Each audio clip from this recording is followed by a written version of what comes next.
I am looking for to that. আমি ওকে ব্যক্তিগতভাবে যেহেতু জানি, ওর ক্যারেক্টার কি সেটা আমি খুব ভালোভাবে জানি। আমি অপেক্ষায় আছি ও কবে জাতীয় দলে ঢুকবে এবং জাতীয় দলের একটা পার্টিকুলার জায়গা আরো শক্তিশালী হবে। ঘরের মাঠে পারফর্ম করা এক জিনিস, বাইরে পারফর্ম করা আরেক জিনিস। ওখানে কেউ যদি ভালো পারফর্ম করে সেই দিকে সিলেক্টরদের ডেফিনেটলি আলাদা নজর থাকবে। আমার এর ব্যাখ্যা বোধহয় এর ব্যাখ্যা বোধহয় ও নিজেই দিয়েছে। অ্যাকচুয়ালি আমার মনে এর ব্যাখ্যা ও নিজেই দিয়েছে। সিলেকশনের ব্যাপারে অনেক ঘটনাই ঘটে অনেক সময়, যেটা হয় যে কম্বিনেশন ব্যাপারটা থাকে, ফর্মের ব্যাপার থাকে, পার্টিকুলার স্পটের ব্যাপার থাকে, ওইখানে কে সবচাইতে ভালো করছে। Sohan is one of the leading players, এটা আমি অনেক সময় বলেছি, আমি ইন্টারভিউতে বলেছি, এবং I am looking for to that. আমি ওকে ব্যক্তিগতভাবে যেহেতু জানি, ওর ক্যারেক্টার কি সেটা আমি খুব ভালোভাবে জানি। আমি অপেক্ষায় আছি ও কবে জাতীয় দলে ঢুকবে এবং জাতীয় দলের একটা পার্টিকুলার জায়গা আরও শক্তিশালী হবে। আমি মনে করি সেই সক্ষমতা সোহানের আছে। ও যেদিনই জাতীয় দলে খেলার সুযোগ পাবে, জাতীয় দল আরও শক্তিশালী হবে। না, এই কথাটা বারবার আসছে যে এরা কিন্তু শুধু একটা দল হিসেবে যাচ্ছে, এরা বাংলাদেশকে রিপ্রেজেন্ট করছে। এখানে জাতীয় দল অনেক খেলোয়াড় আছে, অনেক উঠতি খেলোয়াড় আছে। সো ওখানে ভালো খেলা মানে কি ইন্ডিভিজুয়াল একজন প্লেয়ার নিজেকে এস্টাবলিশ করতে পারলো।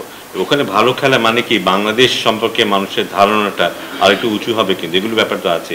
এবং অ্যাডভার্স কন্ডিশন, ঘরের মাঠে পারফর্ম করা এক জিনিস, বাইরে পারফর্ম করা আরেক জিনিস। ওখানে কেউ যদি ভালো পারফর্ম করে সেই দিকে সিলেক্টরদের ডেফিনেটলি আলাদা নজর থাকবে, কারণ ওটা that is much more challenging there. সেটা অবশ্যই ক্রিকেট বোর্ড তো নজরে রাখবেই, বিশেষ করে সিলেক্টররা নজর রাখবে। Double million offer, Walton fridge কিনে পেতে পারেন 20 লক্ষ টাকা, রয়েছে কোটি কোটি টাকার নিশ্চিত উপহার। যে কারণে আমরা এখানে সবাই সমবেত হয়েছি, এটা খুব ভিন্ন ধরনের একটা ঘটনা।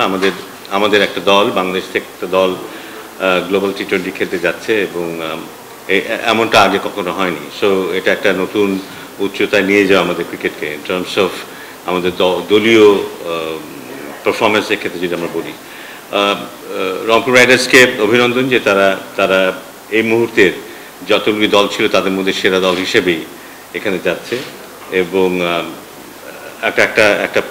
একটা পরীক্ষিত খেলোয়াড়দের নিয়ে সংগঠিত একটা দল নিয়ে তারা যাচ্ছে, এবং আমরা আশা করব যে ওরা ওখানে ভালো করবে। শুধু ভালো করাই না, এটা একটা অভিজ্ঞতা, কিন্তু আমাদের অনেক জাতীয় দলের খেলোয়াড় এর মধ্যে যাচ্ছে, এবং সবার জন্যই এটা একটা অভিজ্ঞতা হবে। রংপুর রাইডার্স শুধু যে রংপুর রাইডার্সকে রিপ্রেজেন্ট করছে তা নয়, কিন্তু তারা বাংলাদেশ ক্রিকেট বোর্ডকে, কিংবা তার চেয়ে বড় যদি বলি বাংলাদেশকে রিপ্রেজেন্ট করছে এই টুর্নামেন্টে। সো আমি নিশ্চয়ই আশা করবো যে তারা তাদের সেরা খেলাটা খেলার চেষ্টা করবে, সেখানে আমাদের ভাবমূর্তি আরও উজ্জ্বল করবে, আমাদের খেলোয়াড়রা ওখানে একটা ভালো অভিজ্ঞতা অর্জন করে ফিরে আসবে, এবং সেটার ভালো একটা প্রচার আমরা দেখতে চাইব আমাদের দেশে। আমি নিশ্চিত যে এগুলোর লাইভ বোধে আমরা কিছু খেলাটা দেখতে পাবো, স্ট্রিম করবে এবং টি স্পোর্টসে খেলা দেখানো হবে। সো আমরা আশা করবো একটা ভালো অভিজ্ঞতা হবে সবার জন্য। সো রংপুর রাইডার্সের জন্য শুভকামনা থাকলো আমাদের সবার তরফ থেকে। আশা করবো যে তারা টুর্নামেন্ট শেষে মাথা উঁচু করে দেশে ফিরে আসবে।